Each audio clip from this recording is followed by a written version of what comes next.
어서 오세요. 네, 안녕하세요. 예, 오늘 가져오신 사건 네.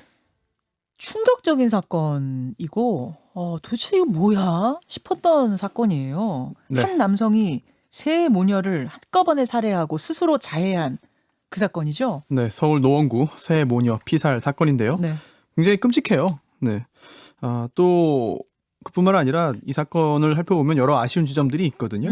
일단 지금까지 드러난 사실들이라도 좀 확인을 하고 네. 함께 생각해봐야 할 지점들을 짚어보겠습니다. 예, 어떤 사건인지 먼저 소개를 좀 해주시죠. 네, 3월 25일 저녁 경찰에 신고가 들어오는데요. 이틀 전부터 친구와 연락이 안 된다는 내용이었습니다. 경찰이 서울 노원구에 있는 한 아파트로 출동을 했습니다. 그랬더니 끔찍하게도 세 모녀가 모두 숨져 있었고요. 네. 숨진 피해자들은요. 59세의 모친, 그리고 대학 졸업 후에 아르바이트를 하던 24살의 큰딸, 네. 또 대학교를 다니던 22살의 둘째 딸이었습니다. 그리고 한 명이 더 있었어요. 중상을 입고 거실에 쓰러져 있던 강남에 거주하는 25세 남성 A씨도 현장에서 발견됐습니다.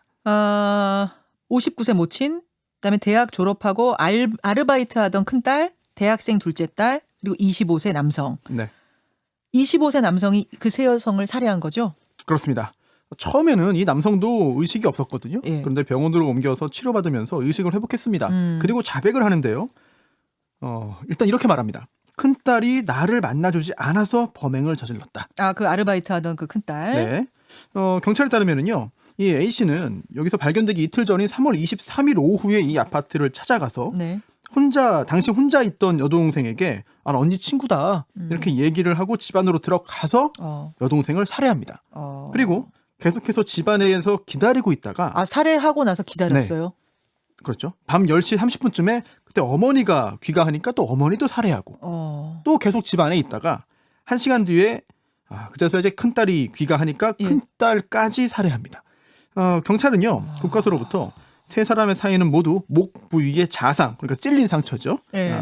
이 자상이라는 1차 소견을 전달받았습니다. 그래놓고 자신은 또 자해를 했어요? 네, CCTV 영상이 있어서 다 확인을 해봤거든요. 그랬더니 A씨가 그 집에 들어간 다음에 이틀 동안 집 밖으로 나온 장면이 보이지 않았어요. 나오지 않았다는 얘기죠. 그렇게 추정이 됩니다만 근데 언제 자해했는지는 아직까지 확인되지 않고 있습니다. 근데 경찰이 이틀 후에 문 열었을 때는 네. 이제 자해한 채 살아있는 네. 거였으니까 네.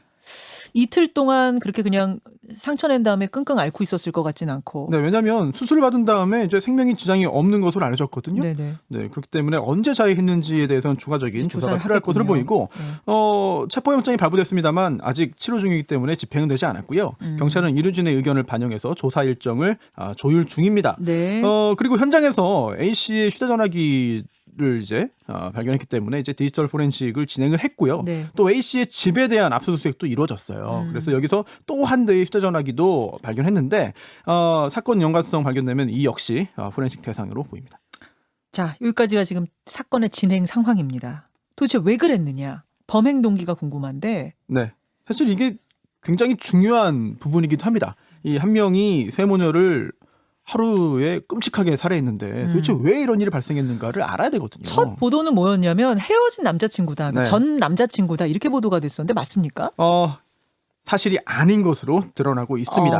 처음에 A 씨가요, 내가 그 큰딸의 헤어진 남자친구다, 뭐 이렇게 얘기를 한 것으로 알려졌거든요. 그런 보도가 있었어요. 그런데 사실 이런 연인의 변심에 따라서 화가 나가지고 살해했다 이런 분석들도 있었습니다만 사실이 아닌 것으로 드러나고 있습니다. 왜냐하면 이제 특히 자백을 할 때, A 씨도 자백을 할 때 온라인에서 처음 만나서 알게 된 사이다, 뭐 이렇게 얘기를 했습니다만 결국은 뭐 연인은 아니다, 헤어진 남자친구 아니다 이렇게 확인이 되고 있는 거거든요. 그 숨진 큰딸, 그러니까 이 남성이 자기가 연인이었다라고 했던 네. 그 큰딸의 친구들 네. 증언이 나오고 있는 거죠. 그렇습니다. 큰딸의 친구들이 언론 인터뷰를 했어요. 그러면서 사실 최근에 한 석 달 전부터 집요하게 쫓아다니던 사람이 있었다.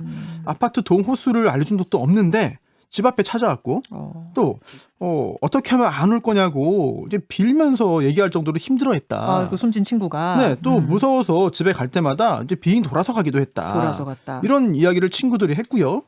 그러면서 예전 남자친구가 아니다. 아니다. 특히 전 남자친구라고 보도한 기사들이 여전히 있는데 이런 보도들은 정정되어야 한다라고 호소했습니다. 또 그뿐만 아니고요. 예. 이 피해자의 지인이라고 밝힌 한 네티즌도 이제 커뮤니티에 그 게시판에 글을 좀 썼어요.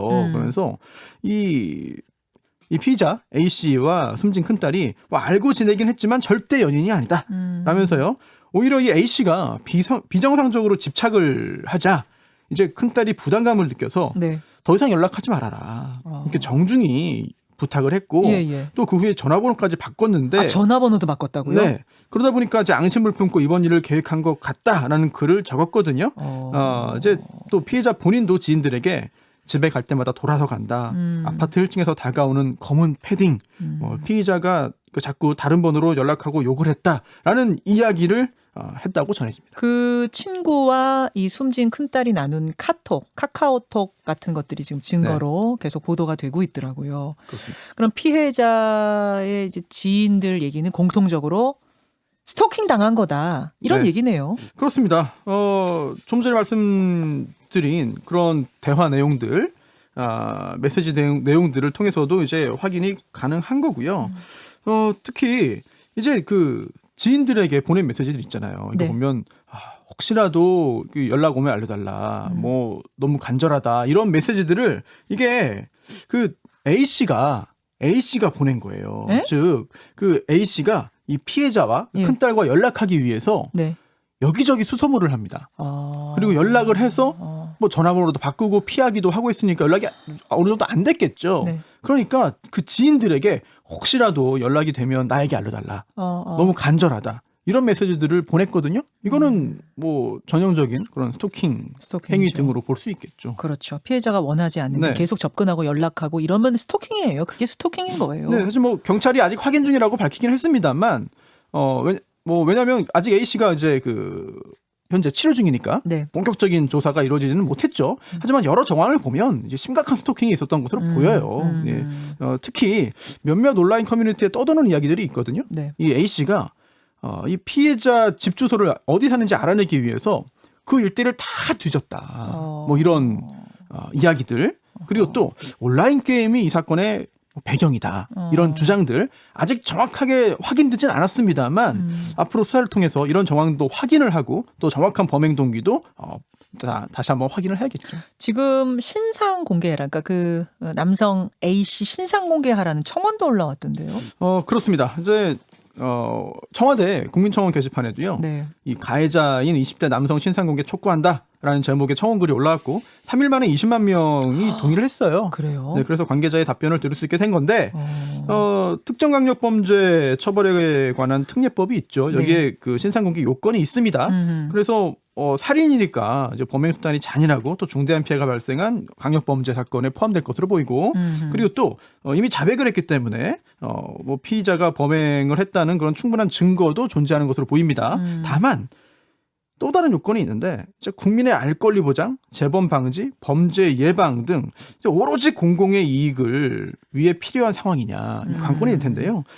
이제 신상정보공개심의위원회가 있습니다. 이 판단을 거쳐야 하는 것이고요. 또한 이때 피의자의 인권을 고려해서 신중히 결정하도록 되어 있기 때문에 위원회가 어떤 판단을 내릴지 좀 더 지켜봐야 되겠습니다. 3일 만에 20만 넘게 동의했다는 건 이건 국민들 분노가 상당히 크다는 얘기예요. 그럼요. 범행의 잔혹성뿐만 아니라 이게 스토킹 범죄이기 때문이에요. 그렇죠. 그동안 이제 제대로 대응을 하지 못해왔다. 스토킹을 별거 아닌 걸로 생각했던 우리 문화가 있죠. 그렇습니다. 그래서 계속해서 스토킹으로 인해서 스토킹을 통해서 더더욱 큰 범죄로 이어졌는데 그런 걸 직접 많이 봐왔는데 그럼에도 우리가 제대로 대응하지 못하는 상황에서 이런 사건이 또 벌어졌기 때문에 굉장히 많은 사람들이 분노하고 있고요. 그런데 스토킹 범죄 처벌법이 드디어 국회 통과했습니다. 이 오프닝을 제가 얼마 전에 했거든요. 그렇죠. 네, 3월 24일입니다. 3월 24일에 국회 본회의 통과했어요. 그래서 스토킹을 하면은 일반적인 스토킹의 경우에는 3년 이하 징역 또는 3천만 원 이하 벌금이고요.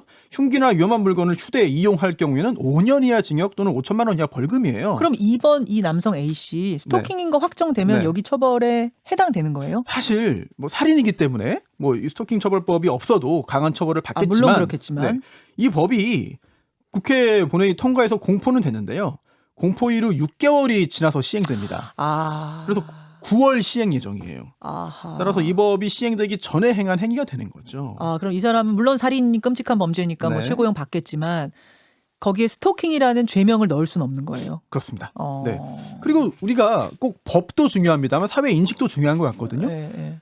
예를 들어 꼭 그런 의미로만 쓰이는 건 아니지만 10번 찍어 안 넘어가는 나무 없다. 뭐 이런 것들 또는 그렇지. 무슨 의지의 상징인 네, 것처럼. 또는 여러 유명 연예인들의 아주 뭐 과거, 뭐 결혼담, 예, 예. 뭐 이런 것들 맞아요, 이게 맞아요.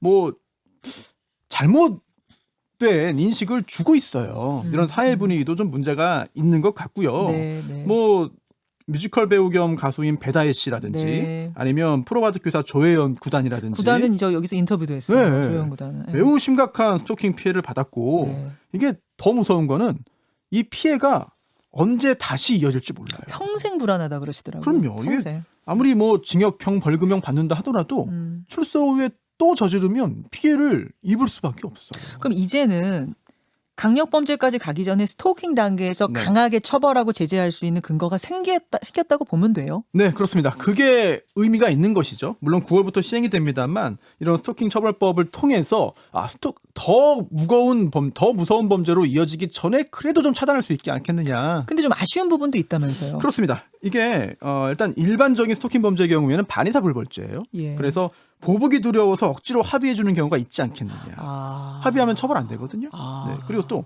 이게 지속적 반복적으로 스토킹 하는 경우에만 스토킹 예. 범죄로 보고 처벌합니다. 뭐 전적으로 동의하기는 어렵습니다만 처벌 범위 너무 좁은 거 아니냐라는 지적도 있고요.